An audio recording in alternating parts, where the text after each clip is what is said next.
Hello, good people out there on the interwebs.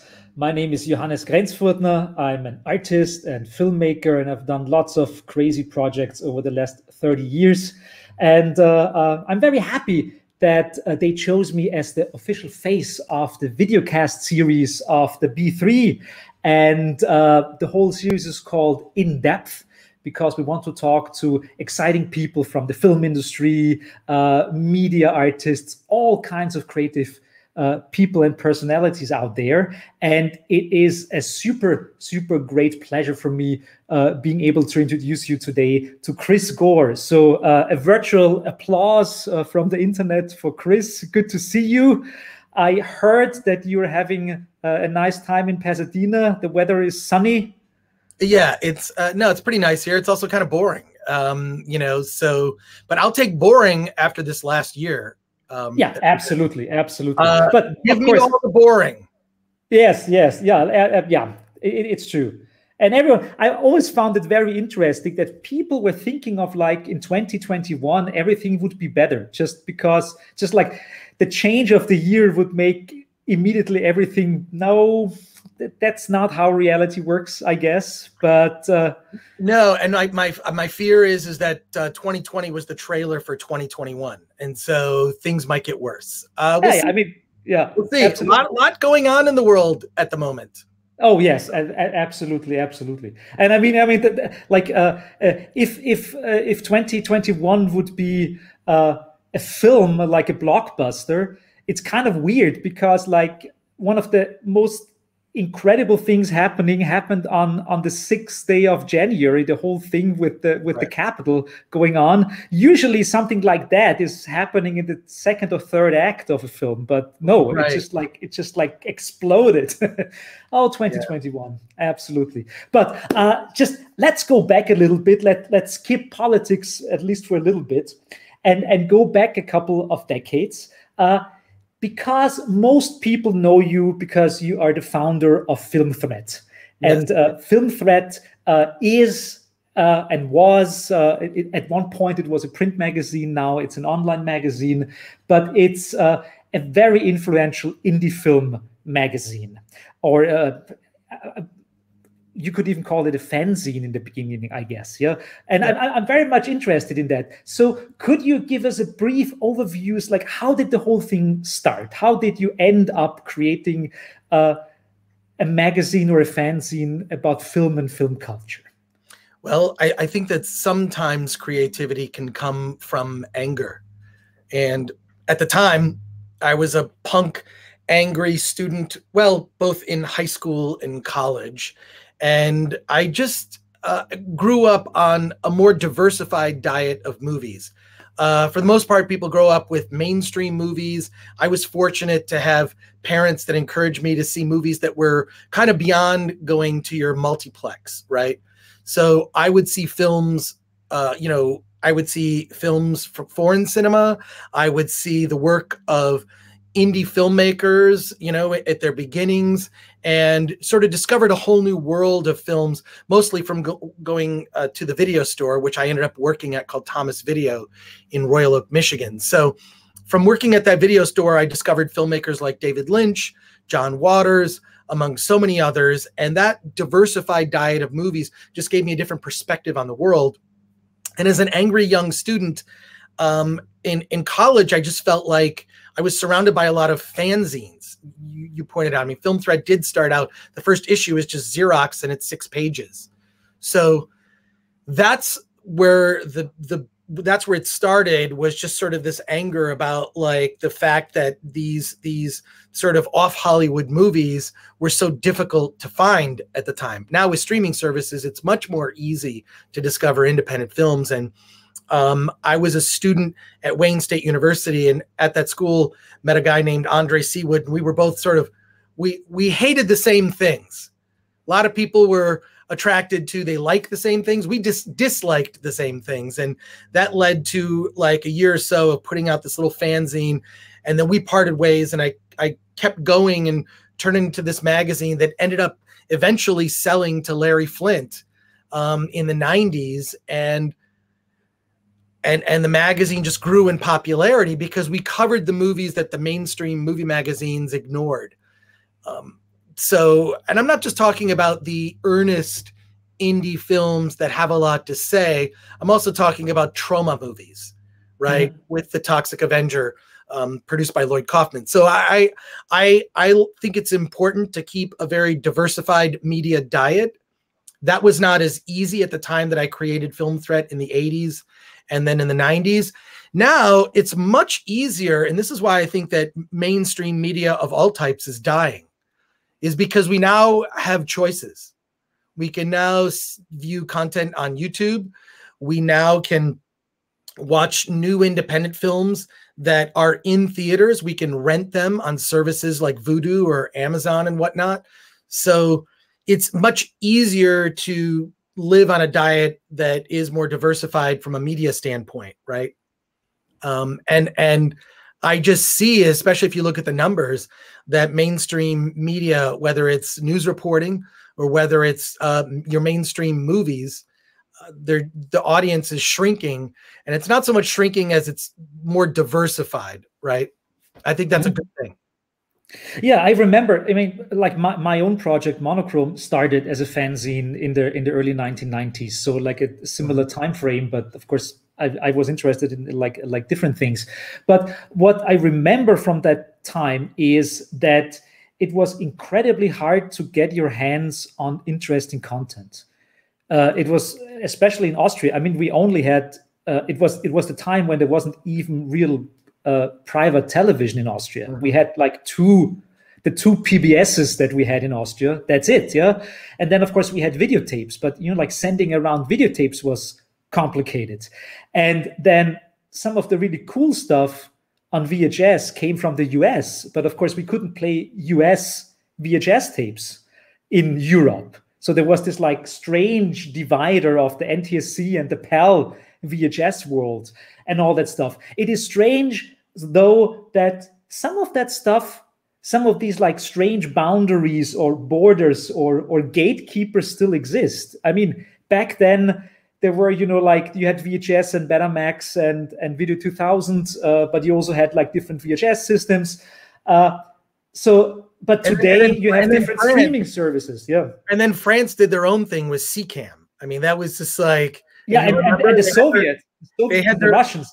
Yes. Yeah, it's so interesting how media, that different countries want to limit their media to only their little bubble, right? And it happens today on the internet, right? Yeah.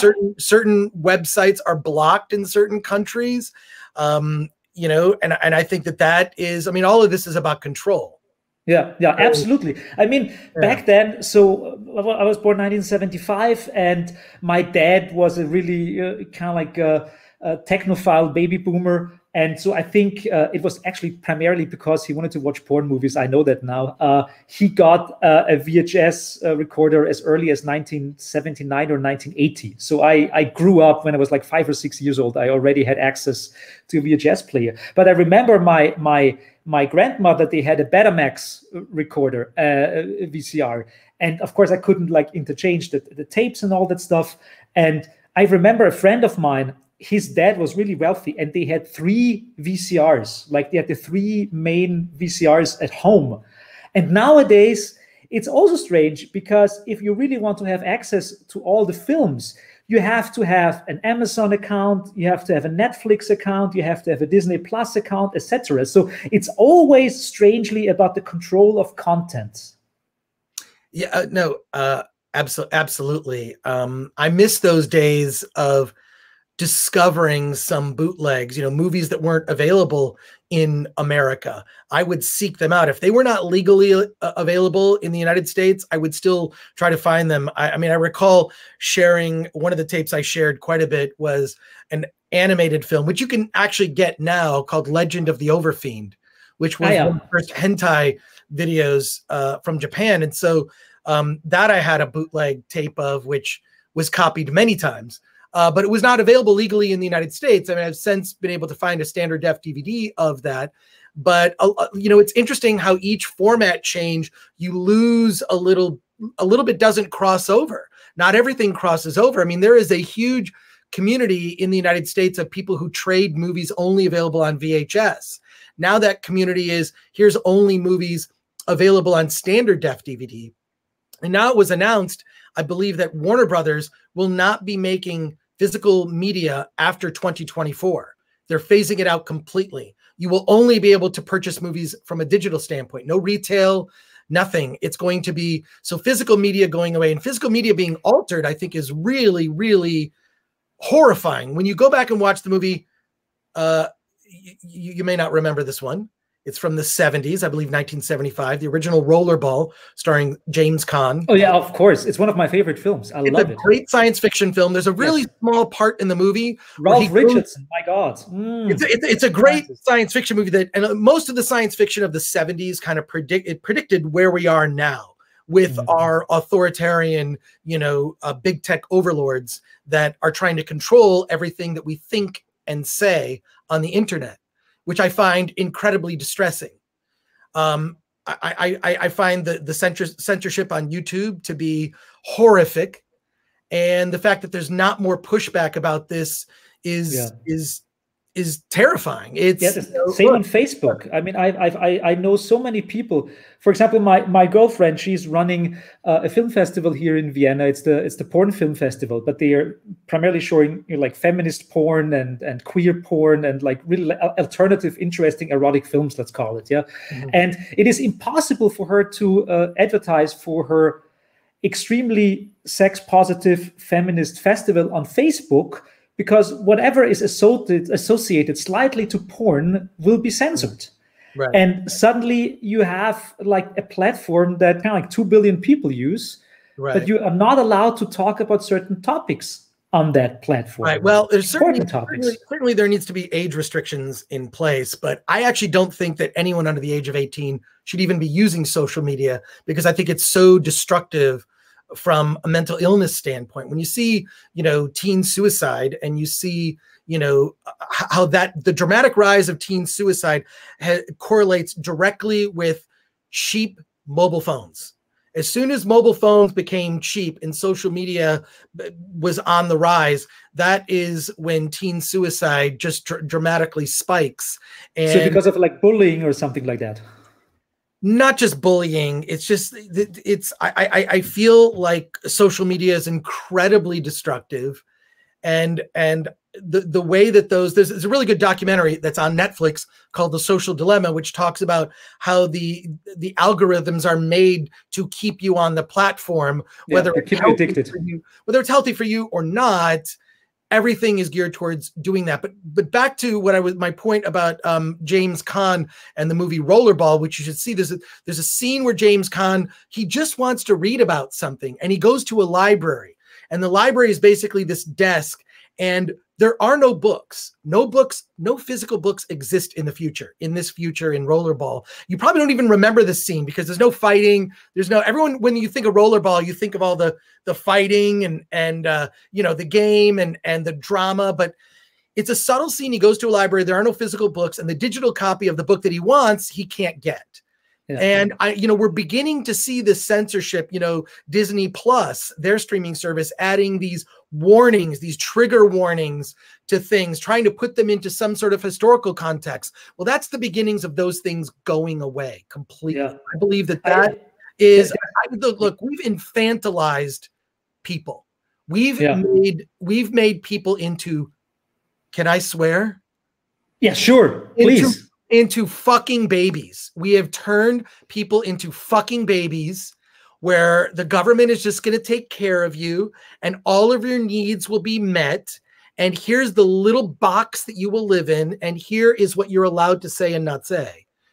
But it's interesting because you say that the government, of course, the government is very much interested in controlling the populace, of course. At the same time, it's so interesting that for me, at least, like, it's strange to see that certain people from from what I would call usually something like an underground perspective or a countercultural perspective, suddenly drop into this strange idea of like certain things are not allowed to be said anymore and other things shouldn't be. So there's this strange wish for safe zones, and safe zones at the same time are also in a certain way, of course, like trying to keep different kinds of discourses and contexts out of that safe zone. But of course, that doesn't work. I mean, it's just like, how do you debate what's going on if you constantly want to try to be safe? I mean, there is no, at least for me, when I grew up in my countercultural surrounding, being safe was not possible. I was constantly bombarded with new ideas and new ways to look at the world. And of course, they didn't care if I would be interested in that or not. It just happened. I don't know, but I think that I mean, that's how you grow and mature, and also you get stronger by those kinds of things, those kinds of exposures, right? Like I guess what I don't, I really push back against is you see sort of when I see a movie, when I see any piece of media, I come to my own conclusion. What I don't like is when the piece of media that I'm exposed to tells me the conclusion, the correct conclusion that I should come to, rather than allow me to think for myself. And that is where I push back. I would like to live in a world where I can come to my own conclusions, and, you know, without someone else's fear that being exposed to something is somehow going to recruit me into some wrong think, right? So, yeah. But you know, perhaps that's why I believe that things should be highly restricted. I mean, maybe that's like, you know, it sounds like these are counter ideas, right? But I do think that when you see how damaging this stuff is to children whose minds are not fully developed, you know, you see the damage that can do. So I don't know. I obviously am against forms of censorship. So, but I wish that there were some other places that you could go. I begrudgingly use social media, and I only use social media for work. I used to be very active on social media. I loved it. It was a place, and trust me, you go through my Twitter timeline, you will find a joke that would get me canceled. 100%. If you would like to cancel me, just look through my social media timeline going back like a decade. Yeah, I've said some crazy shit, as have we all, because we didn't know that social media would be part of our permanent record, so to speak.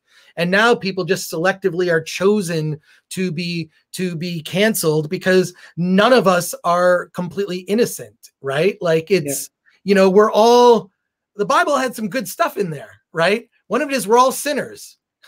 We all do bad shit. Yeah. I've said crazy things. I've said things to get reaction. I've trolled people. Now my presence on social media is mainly just promoting stuff that I'm doing. I use it for work. Yeah. You know, they always say that if you're not paying for the product, you are the product. So we're not paying for Facebook. We're not paying for Twitter. You know, you are the product. You provide them with free content that they choose to publish or not publish, because they can take it down if they like. If you're not using the words correctly, if you offend the wrong person, and your life can be destroyed. It's I don't know if I was a famous celebrity, which I'm thankful that I'm not. I'm kind of you kind of have to know a bunch to even know who the fuck I am. But what I'm saying is, you know, I don't know why any celebrity would want to use social media now. It's like having a loaded gun pointed at your head, and you're like, hey, I'm going to play with this. You're an idiot. It's to be using it if you're at any sort of level of fame. I don't even know if there's any advantage to being famous anymore. You can't even go out in public without being captured in a bad moment, which we all have. We all have our bad moments, you know? So I really feel for the people who become famous on the internet for having a bad day. It doesn't mean that there aren't bad people that are captured in those moments. Certainly we've seen that, and we've seen how culturally that has shifted things, and that's a good thing. But I think that it's a double-edged sword that's weaponized in a way that's not positive. Yeah. So, I mean, the social media we're coming to terms with these tools, right? These are all these new things, and we don't know how to use them. And even the creators of these things did not intend them to be used in the way that we're using them. So we're really in this weird Wild West. And when you see like, you know, Trump's Facebook and Twitter being taken down, if I were a leader in another country, I'd think, why would I want to be on Facebook and Twitter anymore if they can just, you know, just decide that I'm not a good leader of this country, or and they can shut you down. It's and look, by the way, not a Trump fan, not a Trump fan. It was very divisive. Not a fan of that person. Having said that, I never took him very seriously. Clown, and you know. People wanted to paint him as this dictator. Well, he was terrible at it because we voted out the dictator. That never happens, right? Okay, so yes, in the United States, we got rid of that dictator by voting. In any case, I don't want to go down that rabbit hole. I just want to say I have concerns about all of this stuff, and especially the place that I come from. I'm not even a very political person. My politics are very middle of the road. I'm very middle of the road. I'm also very much like live and let live, and I'm very much anti-censorship. But I'm a movie guy. I passionately love films. And I love films that are challenging, that challenge my ideas. I actually prefer to see movies I either dislike or even disagree with sometimes, because at least it creates some thought, right, or conversation. So that's at the center of art. That's what art is for. Art is not only to be beautiful. Art is something that should challenge you. Absolutely. If it's not challenging, if it's, to me, the worst kind of movie is one that's milquetoast, that I don't either passionately love or passionately despise. Those movies in the middle, those are the movies that I just have no time for, right? Yeah. But I love a movie that will challenge my thinking. And that's why I think growing up with, maybe in a different way, where my parents exposed me to lots of foreign cinema. I watch a lot of foreign cinema, to art films. I mean, I was going to see movies at probably an age maybe I should not have seen those movies, but I felt that exposed me to a lot of being able to think for myself. My parents encouraged me to think for myself. I believe that they imbued me with more a morality and moral character, that I could come to what would be a positive, positive conclusion, but on my own. I don't think you can force types of thinking, because people will just push back against it. And we've seen the United States is extremely divided right now. It's extremely divided. And I believe that there are a lot of people profiting from the division, whether it's politicians, social media campaigns profiting off of it, because the interest in social media is so high. And I'm sitting here in the middle, the sober-minded middle, going, y'all are crazy. You're crazy on both sides. I think you're batshit. And notice that these tools are being used to wind you up. There's a very famous Looney Tunes cartoon from the 1940s. It was the 1940s or 50s, starring Foghorn Leghorn, a dog, and Daffy Duck. And Daffy Duck is a salesman, and Daffy Duck sells pranks, and he sells pranks to the Foghorn Leghorn, and he sells pranks, the other side, to the dog. And they both, the dog and Foghorn Leghorn, are fighting.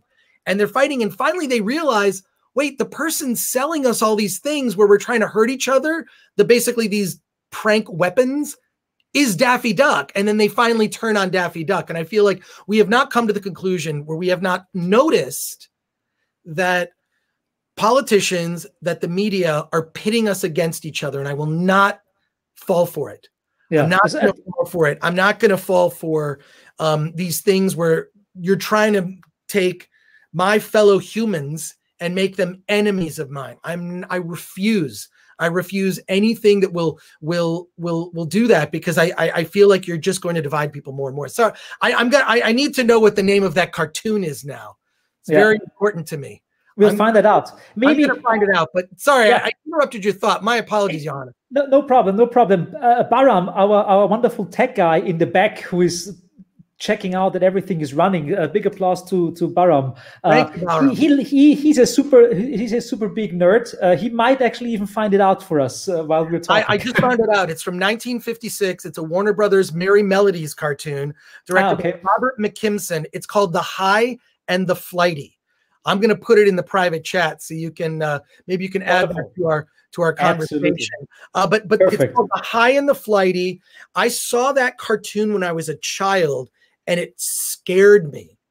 And it's weird because it's just like it's very quaint now, but when you look at it, it's saying, here's this side, we're going to make this side fight, but the salesman is selling to both sides this idea that this is your enemy. And I saw that it had such a profound effect on me.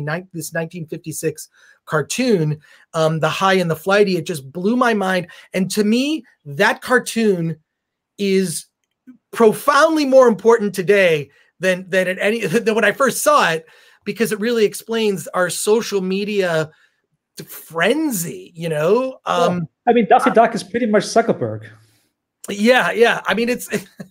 Yeah, I that's why I don't trust big tech. I did not elect anyone from big tech. Now these tools, they're necessary. If I, their infrastructure, that's the problem. Their infrastructure. Most people only communicate via private technology. Right. You know, like 30 years ago, at least most of the telecom infrastructure was run by states. And at least you have a certain control over states by, like democratic elections in the liberal West. But nowadays, I mean, it's interesting. I want to keep bringing it back to movies if I can, because again, I'm not particularly political, and I don't speak about politics very often. I vote. That's what I do. I have my own ideas, and I vote. And I have never missed an election. From the time I first turned 18, I do the midterms too. Yeah. Look, if there's an opportunity for me to vote, my voice is going to be heard. I'm one of those people, but I don't like to talk about politics particularly often. So, but unfortunately, I believe we live in such a polarized time in the States that it's sort of driven us to this polarized state. And I feel that if you look, there's money being made by all of this. It's the interest of social media companies to keep us. But I will say that, like, the times I spend off social media are the best. If you can just like take yourself out of social media for a moment and you can go on a social media diet, I feel like we should all do this. Like 30 days of the year, we should go. We're not going to be on social media. I don't know. Yeah, because it's weird, because I'll see the hatred and the bile and the vitriol online, and then I go outdoors. Yeah, and I make eye contact with people, and I think, wow, none of that stuff that is sort of infecting my brain digitally. I don't see it in the real world. So I feel like we have to reach a point at some point where we need a digital bill of rights that should be global. Some digital bill of rights where that will make things at least a safe place for ideas, and not the kind of amping up, of pitting people against each other. And maybe by noticing this in social media, it's very possible, looking back decades, that the media has been doing this all along anyways. We're just now noticing it because we have a direct connection, and we can actually influence we actually have an impact on it by being part of the product directly. So absolutely. But let's get back to films and also criticizing of films, because I mean, like, for me, I think it's connected, because I mean, I'm a filmmaker myself. I'm an artist. And I remember that just like 10, 15 years ago, when the whole thing with social media was starting, I was still doing a lot of projects online. I did lots of, short things. And to a certain degree, I realized that if I plan my art and to gear it towards social media, my art gets worse and worse and worse, because this cycle of just like creating something that hopefully 20,000 people will like, makes you think differently about art and the outcome of what you're doing. And so in the last couple of years, I was focusing more on actually creating feature films and feature documentaries, which gives me more time. So if the project is bigger, if you think in time frames of like working on a project for 2 or 3 years, it also, I think, changes your own perspective, and you're not so hectic about it. You give yourself time. You let it in a certain way happen, and also give yourself some time for reflection. At the same time, I see that many people now, because it's so cheap to use the technology, just like make a feature film in 3 weeks and release it because it is possible. So what is your perspective on like how did movie making change over the last like 30 years that you have been doing film? Well, one, it's good and bad. It's become more democratized in the sense that it is so inexpensive to make a film. I mean, you can make a feature film, with your phone. These little black mirrors that we all have, right? Like, here's my phone. I can make a movie with that. So the tools are more readily available. And I do think that that's changed the perspective of the audience. I think the popularity of documentaries has made it where viewers they're much more forgiving of the quality of a video image, right? I do think that there's no forgiveness for sound. Yes, yeah, I agree.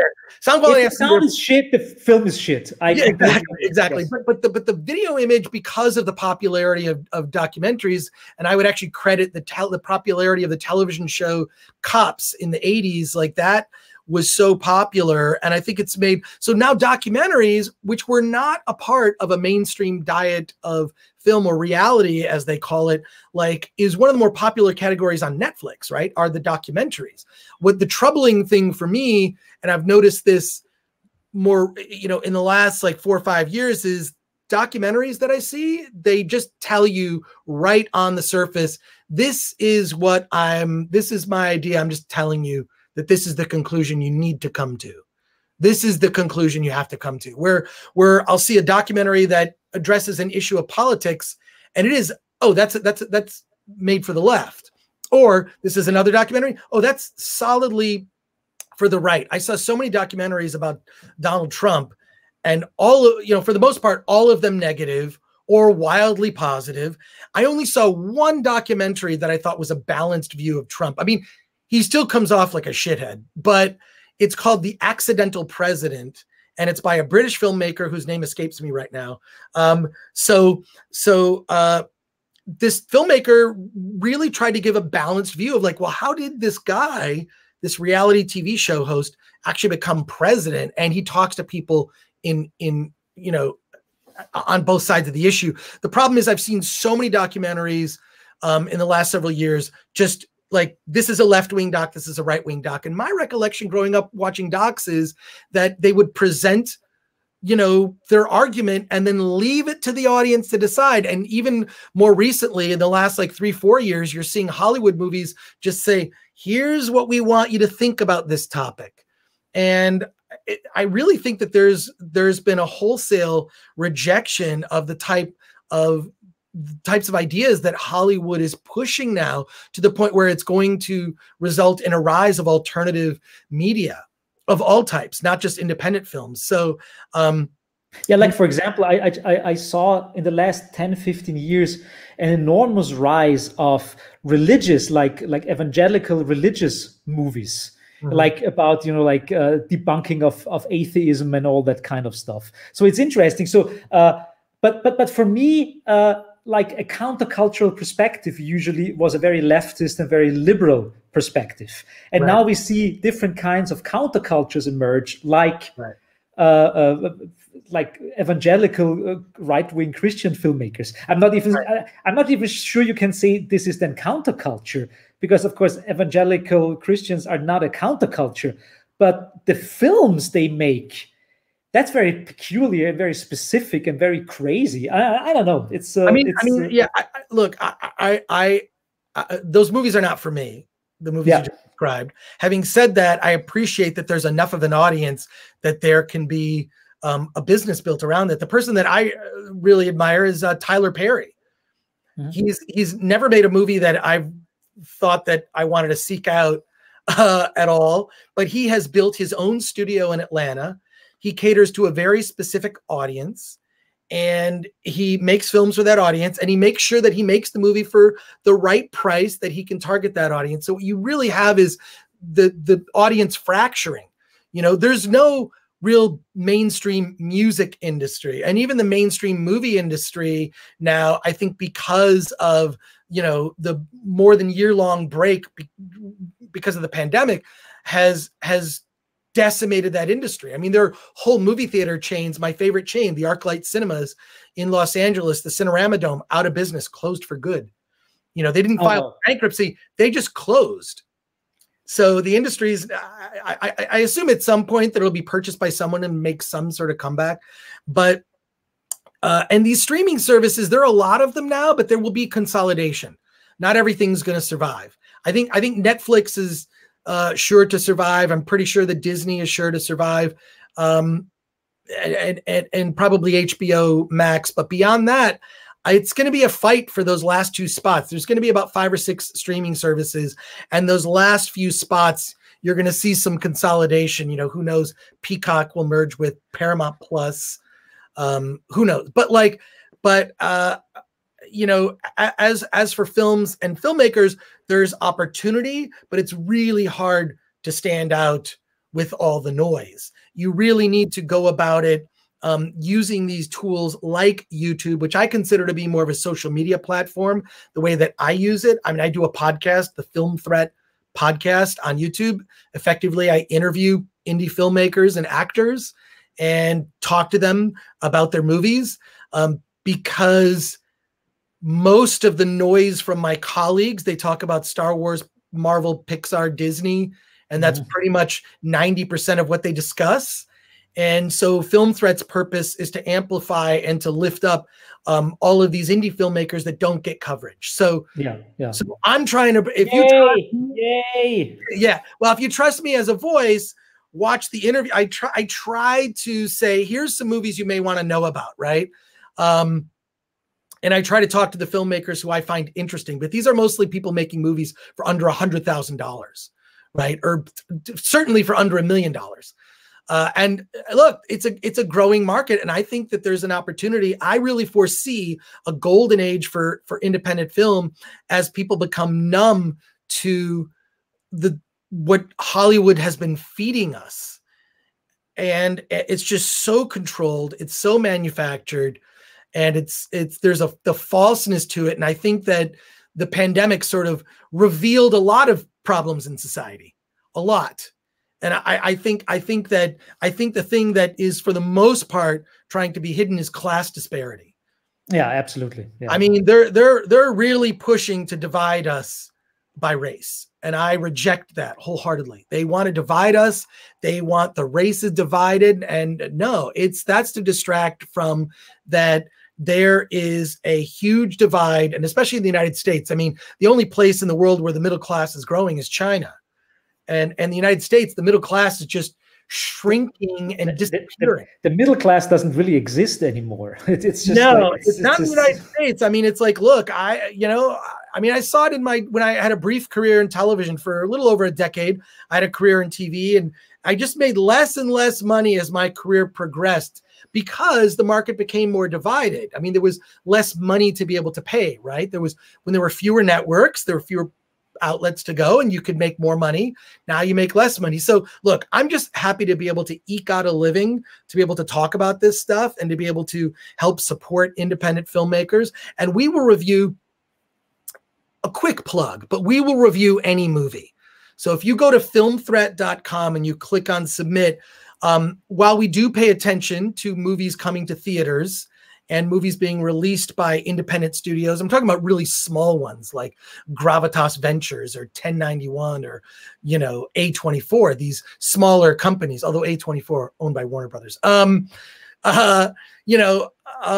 Yeah, but they all have their little indie projects. Yeah, know, they're little indie labels. Yeah. That's how they try to get Oscars. But look, you can just be an indie filmmaker who made a 5-minute short, and you can send it to us. We have a submission system, and we'll review the film. And we're on Rotten Tomatoes as a Rotten Tomatoes, outlet. So Bahram has said that he has the cartoon. I don't know if we want to watch the whole cartoon, but maybe watch the setup and maybe the ending. I don't even know legally. Can we do that? I don't know, Bahram. Maybe you can just have it like playing in a window. Yeah, like it's play it in a little window with no sound. Maybe that's. I don't know how long it is. I know it's like around 10 minutes or less than 10 minutes. It's a short, but to me, this inconsequential cartoon. This inconsequential cartoon, which you need to see, which is The High and the Flighty, it's about, and this may be an abbreviated version of this cartoon right here. It's Daffy Duck is this salesman who is effectively pitting two sides against each other, except what you find out is he's selling to both sides. And when you look at social media, you mentioned January 6th at the top of our, most of the planning of that was right out in the open on Facebook.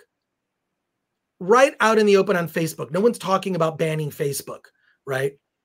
So what's incredible to me is that these social media companies can get away with this. I mean, I would dare say that these social media companies may be becoming more powerful than our government agencies, and that's distressing. So here you go. You've got Daffy Duck. See, he's counting his money, right? That he's made from pitting the dog and Foghorn Leghorn, the rooster, against each other.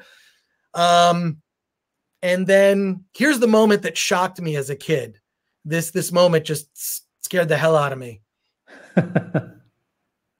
And they bottled him up. I mean, look, to me, the lesson from this is don't be wound up by what they're telling you. Basically, manufacturing consent, and don't be influenced by that. We used to, in Film Thread in the early days, we used to say become aware, which I guess would be sort of an early version of woke, although woke culture is gone. I'm not a fan of woke culture. I'm a fan of being awake and being aware. But I think woke culture has been weaponized in a way is not it's like to a certain degree woke culture is kind of like cutting off their own legs. That's true. It's the what Obama said about the circular firing squad, right? It's just so. But if you're aware of this stuff, then you can be immune from being influenced by it. It's sort of a digital version of a vaccine. Does that make sense? Like if you are aware and you're awakened, right? And I don't mean in the woke sense. We used to say become aware. If you're aware of it, if you're aware that there are all this you're surrounded by, you don't have to be influenced by it. You don't have to react to it. You don't have to, and also you don't have to have an opinion on everything. I've seen so many people in my Twitter feed when I am rarely on Twitter, which is mostly just to promote what I'm doing at Film Thread, because I prefer to have, I think that it's a horrible platform to be able to discuss real ideas. Twitter, 280 characters now. Thank you. They gave us double the characters. Thank you, Twitter overlords. But, it's a terrible format to have a discussion with someone. This is why in person, me looking you in the eye, me noticing your facial expression, me noticing your smile.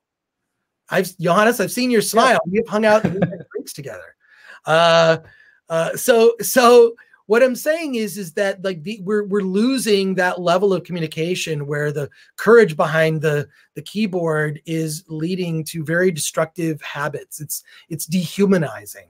Yeah. And I'm hoping that there'll be some sort of digital awakening of all of this, not in the way that the media wants you to think about those words, but just to know that like, oh, this is all, I'm just being told this to be manipulated.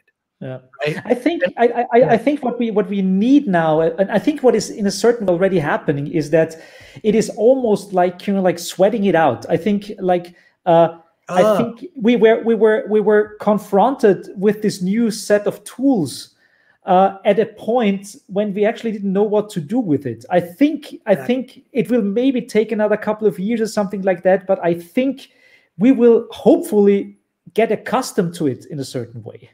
And there's got to be it's a form of media literacy that does right. not yet exist, because, and I think there is also like an interesting like digital divide, and the digital divide is strangely not between people who are online and people who are not online, because everyone is now online, but it's people who are online who know what a meme is, who know how to interpret a Photoshop fake, and people who don't. And there is always this like strange divide, of course, like people who are older, people who have not been online so much, people who are like victims of scams and online fraud more often, just because they don't know their way around yet in that new medium. Although it's not a new medium, the medium is around for many, many years, but I think it takes time for a culture to grow into that, maybe. Yeah, I believe so. I mean, it's this we don't know the long-term effects of this, how it's going to, how it's, I mean, we know it can influence culture, that 100% we know, but who is pulling the strings right now? It's the social media companies, because the longer your eyeballs are there, the more they can sell. So they, but some media literacy, as you said, which is with that happened to me in college, that led to the creation of Film Threat, which was to not be influenced by, I'm constantly bombarded by publicists who try to, I mean, look, your studio publicists are the ones effectively writing your entertainment media. They have such an influence. And sure, I talk to them, but I just say, no, thanks. We're going to cover this smaller film, or we're going to cover this stuff. We try to be balanced in our coverage of we cover the big mainstream movies that come out. And look, I'm also not an elitist when it comes to this stuff. I love a good blockbuster popcorn movie. Yeah. I love that stuff. And I thought that Zack Snyder's Justice League was amazing. It was an amazing achievement, having grown up with, like, I love those comics. I love the Dark Knight Returns by Frank Miller.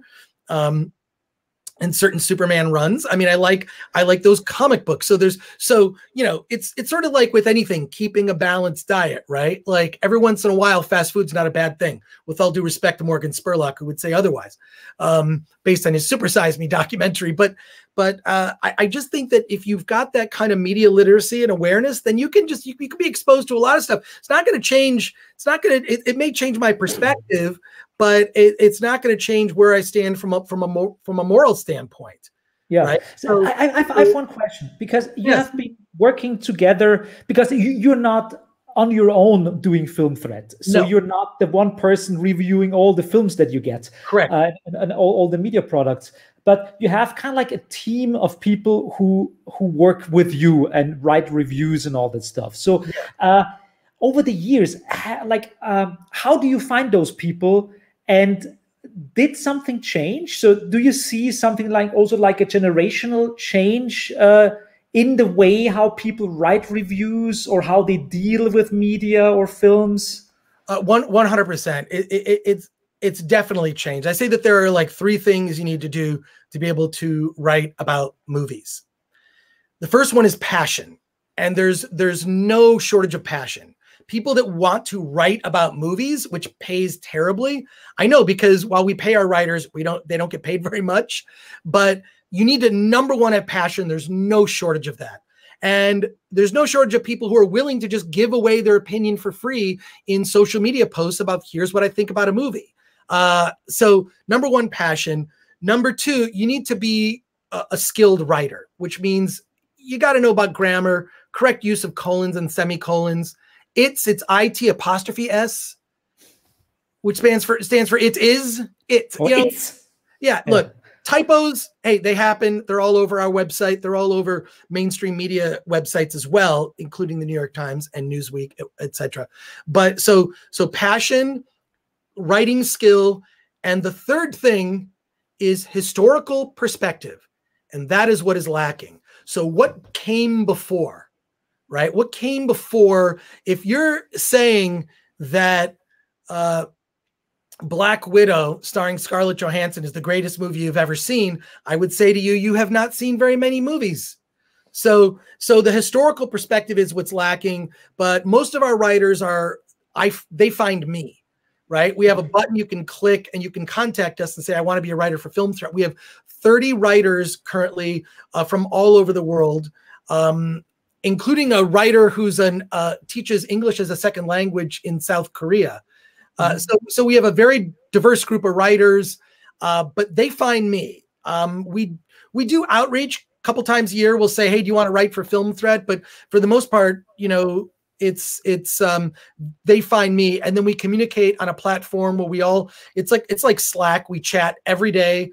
I spend more time there than I spend on social media. I'm just chatting with my colleagues. I mean, your family, so to speak. It's a very dysfunctional movie misfit family. We're all awkward movie nerds, but definitely skilled at talking and chatting about film. Everyone kind of has their own strength. I mean, some people are predisposed to documentaries. Other people are predisposed to gay cinema, queer cinema. Some are predisposed to horror, so we kind of know what each person's, the kinds of movies they like and are knowledgeable about. And we tend to selectively assign film reviews to people that know that area of film, because look, while I know my film history, I don't know everything. It's impossible to know everything. Right. So I've got my little niches of knowledge. And I don't review movies anymore. I mostly do the podcast, and I run the business side of Film Threat. And I've been little by little turning Film Threat into more of a media company, which explains our podcast channel. We do an award show every year. I think award shows are kind of pointless now. So I created my own award show, and it's called Award This. You can look it up. It's Award This. And we do this award show every year where we award a bunch of indie movies you've never heard of. But if you watch the show, you'll discover a ton of indie films. We just, in fact, this year we did our ceremony at a drive-in. So we did it at a drive-in movie theater, which was super fun, actually, because I wasn't going to let anything stop us. I said, what are the rules? Well, they've been doing drive-in movie theaters. If you can show a movie at a drive-in theater, why can't you do an award show at a drive-in theater? So, and we didn't have to. So you were projecting the ceremony to the screen. Onto the screen. And we have like clips from the movies. And then we had someone come up and sanitize the microphone every time someone got up to accept an award. We had masks were required. We followed all of the rules because I'm a guy that follows the rules. I'm just like, I have to wear pants when I go to the store because I can't go pantsless. Yeah. Oddly enough. But so I wear pants in public specifically because that is socially acceptable. So in any case, we did our award show. Are you wearing pants now? I'm actually wearing I'm just wearing sweatpants. Yeah. I'm wearing Batman sweatpants. I'm a big Batman fan. I'm only wearing my underpants, but you can't see. Oh, really? It, so, okay, well there you go. Yeah. But yeah, so the whole thing with that award show is the purpose of it is to amplify these movies because we do the reviews and whatnot. But my fear for the future and what I see coming down the road is Hollywood is becoming less and less relevant. That's a bad thing for the entire industry because if people aren't in the habit of watching movies, right? I mean, to me, Hollywood makes fast food movies, and that's fine. Look, I don't mind fast food a couple times a month. I think it's fine. But that leads to seeking out like, well, this was okay. It wasn't particularly satisfying experience. I want to check out one of these small indie movies and maybe get something more meaningful out of it. And but I saw an interesting survey. They were talking to Gen Z, right? And what their media habits are. And when they ranked how they spend their time on media, movies and TV, which was one category, movies and TV ranked number 5. So what's the top 4? It was like video games and TikTok and like what are they consuming media wise? It's not movies and television. the habit of watching, and you know, I even said to an indie filmmaker once that, you know, I saw this really great movie at a film festival. It wasn't particularly commercial. And I said to the filmmaker, I said, the way you set this up, more people would see this movie if you broke it up into tiny bits and turned it into an app than would see it at a film festival tour. So, I mean, that kind of describes what Tubi is, but Tubi was so misguided because they just did big budget Hollywood fare in 5-minute chunks. It makes no sense. That's not what, you know, that's not why people go to YouTube or other alternative media sources. They want to hear ideas that are different than what's being fed.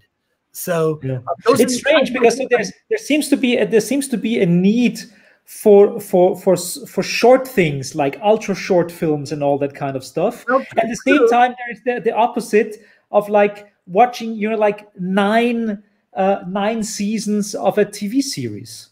But it seems that the super young guys don't do that anymore then. No, but look, there'll always be some form of entertainment like this. How it's consumed is as clearly it's evolved. You know, people make content specifically made to be seen on a phone, right? I mean, that was Tubi's whole model, and they failed miserably.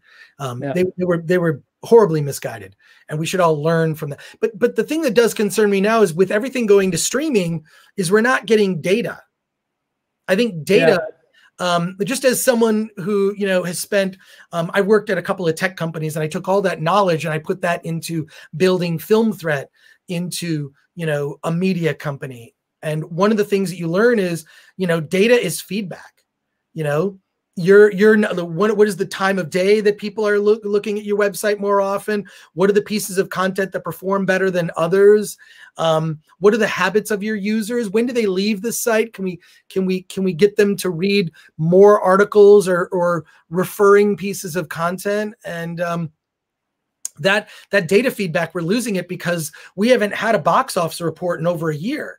And that would tell us what are the top 10 movies at the box office. Now, those numbers were always kind of like futzed with, but it did give you some perspective of this succeeded and this failed. And that sort of feedback helped decision-making, right? In Hollywood and the streaming services, there's no incentive for them to release those numbers.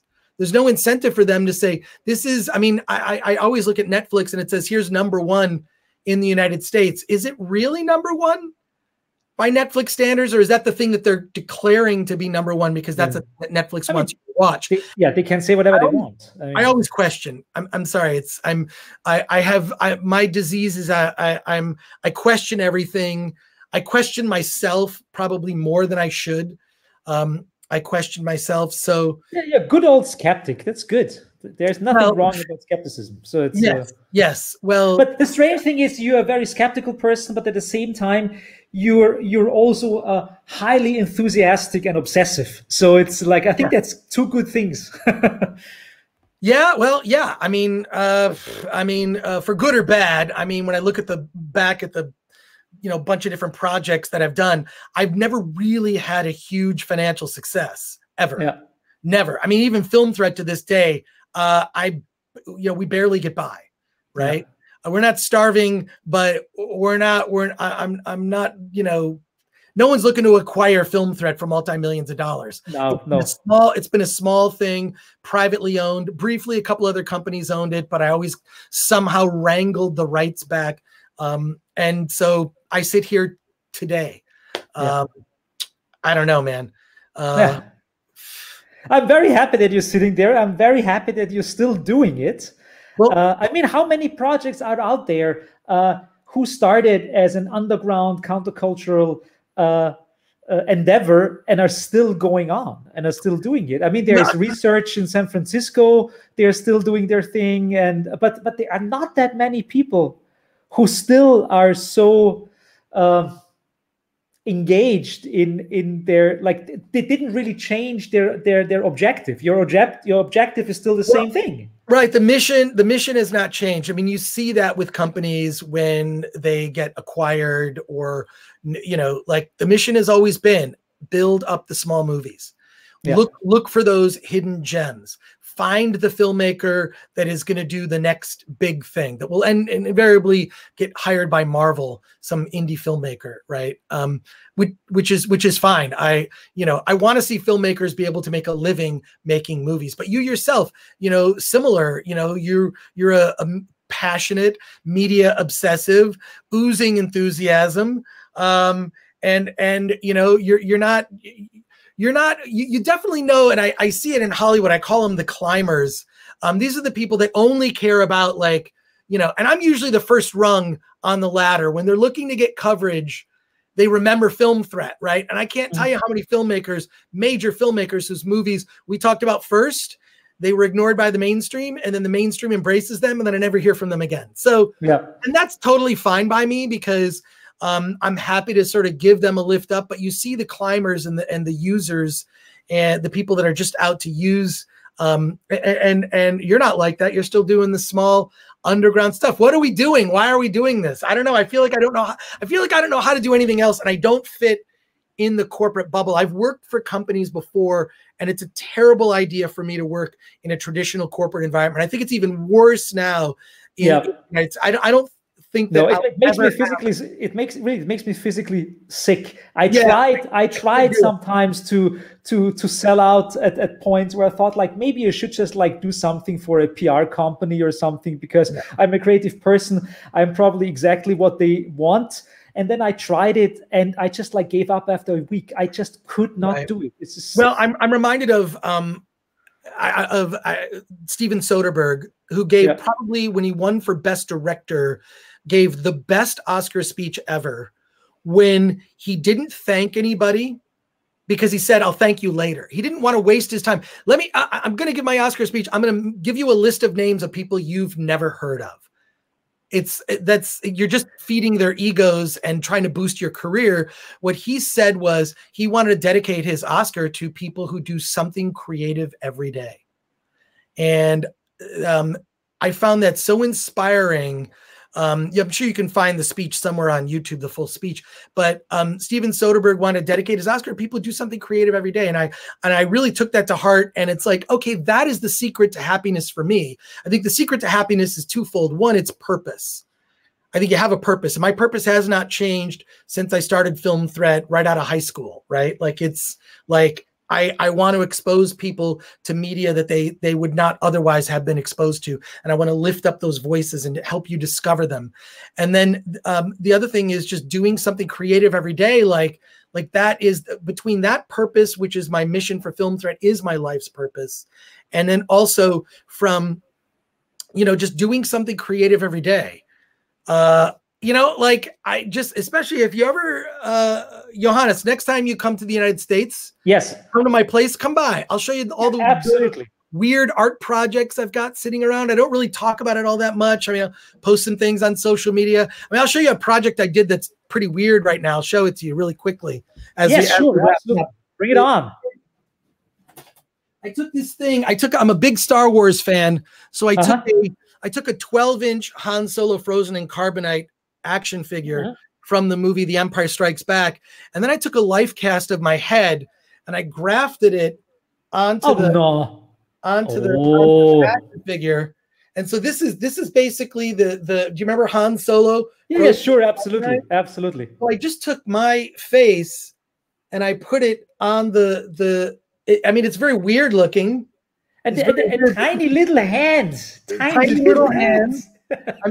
This is just sitting, and it's sitting right next to the actual Han Solo action figure, which is right here. I've got both of them, see? And this they sit right next to each other like bookends. So my place is kind of my place is kind of filled with weird art projects like this. It'll be something like I'm always have something creative that I'm working on. It may not be a film. It may be just a piece of physical art or repurposing something in a different way. So anyways, so So I have something. I have like my whole apartment is full of crazy weird art and stuff like that. I can't go that far because of the stupid cable. But what is sitting right next to me here is something that I got today. I thought you might enjoy it as a nerd. I got a poster framed, and it's one of my favorite films, or at least I can't even say it's one of my favorite films. It was a film that I saw when I was very young, and it did something to me in a good way. And you might actually know it. Oh yeah, Escape from New York. That's great. Yeah, John Carpenter. It's signed. It's Oh, signed. that's great. And I got that online during the pandemic because I was sitting way too much time in front of the computer, and I found this like poster shop somewhere, I think in Michigan. You're a Michigander. And I ordered it, and now I got it framed, and now I'm very happy. Well, I think that if you look around, as I look around my room, it's just filled with all sorts of weird art, some of which I've created, some bizarre ephemera. And I think it's just important. I feel like, to me, art feeds the soul, and being creative feeds my soul. And I don't know how to exist any other way. And I've had to begrudgingly learn how to be somewhat business-minded in order to support myself and eke out a living, and then just be able to do creative projects. So unfortunately, I got to run, Johannes. Yes, yeah. No, it's totally fine. We are almost perfectly on the 1 hour mark now. So it is great. Perfect. Thank you so much. It was great. It was great having you on the show. You will definitely hear from me because I'm right now finishing 2 movies. And the first thing I will do is I will submit them to Film Threat, of course. Great. And they are right up the alley of what Film Threat is doing, because both of them are made with less than $20,000. So they are kind of like, they are feature films, but they are definitely micro budget. So I think you will enjoy them. I hope, at least. Okay. Thank you so much. Go do your thing. And yeah, I just want to say thanks to everyone from B3. And I want to thank Bahram and Katharina. Thank you so much for having me on. Johannes, especially Bahram, you. Come on, show up. I think that the people out there have never seen Bahram before. Bahram, show your face. This is the reveal. This is the man behind the curtain. This is Bahram reveal. Where is he? There he is. Bahram reveal. There you go. Look at that guy. Look at that guy and all the crap he has. All the nerd crap. I love it. I love that space. I love it. That's awesome. Wonderful. And the cool thing is, like, your name now is Cartoon. Oh yeah, because of the cartoon we showed earlier. Wait a minute. But I want to thank everybody. Unfortunately, I got to run. I got to get to another interview. But thank you so much for including me in this. I appreciate the opportunity, and I hope people will follow what I do on Film Thread. And I'm not a hard person to find, so if you like what I do, just follow me on all the things. Absolutely. Google will help you.